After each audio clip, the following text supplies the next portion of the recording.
ওই যে নগদ একটা বাদপাড়ি প্রতিষ্ঠান। আমি সরকারকে অনুরোধ জানাবো এই প্রতিষ্ঠানটি কর্মকর্তা কর্মচারী উদ্যোক্তা যারা আছে তাদেরকে অবিলম্বে গ্রেফতার করে আইনের আওতায় আনা হবে। এই স্বৈরাচারী সরকার এবং তার দোসর কিছু ব্যবসায়ী মাত্র কয়েকদিন আগে শেখ হাসিনার সঙ্গে একটা সভায় মিলিত হয়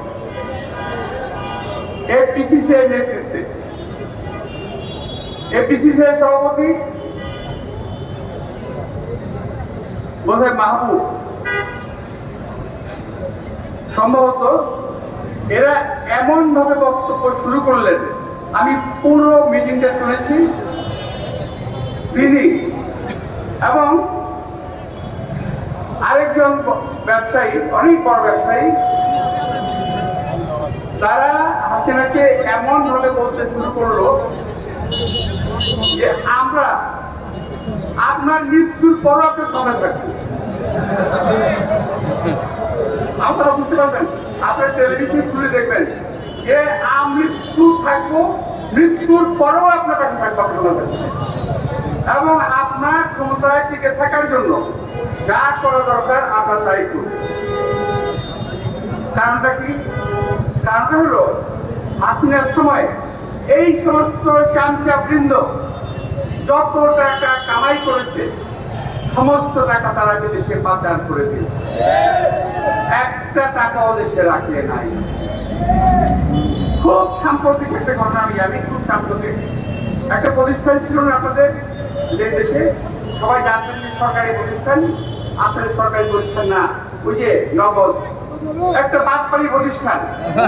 আমি সরকারকে অনুরোধ জানাবো এই প্রতিষ্ঠানটি কর্মকর্তা কর্মচারী উদ্যোক্তা যারা আছে তাদেরকে অবিলম্বে গ্রেফতার করে আইনের আওতায় আনা হবে।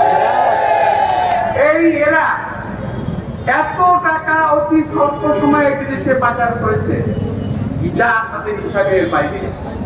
আমি আজকে তাদের একটা নোটিশ পড়লাম, আমি আশ্চর্য হয়ে গেলাম যে বাংলাদেশ সরকারের কি বই পোস্ট অফিসের লোগো ব্যবহার করেছে।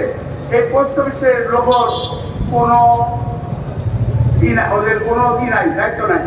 তাকে পোস্ট অফিস করেছে এটা আমাদের লোগো, এদের সঙ্গে আমাদের কোনো সম্পৃক্ততা নাই। তাহলে শেয়ার বাংলাদেশে কোথায় গেল? টাকা সমস্ত বিদেশে বাজার হয়ে গেছে। এটা হলো একটা সিম্পল, আরো অনেক আছে। এইভাবে বহু লোক চাকরি করে রাষ্ট্রটাকে টিকিয়ে রাখার চেষ্টা করছে। তাহলে তাদের কথাগুলো বোঝা যাচ্ছে। এই যে সরকারের হত্যাকাণ্ড, এই যে আকাশ থেকে গুলি করে, এই যে স্নাইপার দিয়ে গুলি করে মানুষকে হত্যা করা, এদের পিছনে এই সকল ব্যবসায়ীদের হাত আছে, সকল ব্যবসায়ীদের টাকা এদের সঙ্গে হাতে আছে। সুতরাং বেছে বেছে দেখে দেখে ওদেরকে ব্যবস্থা করতে হবে।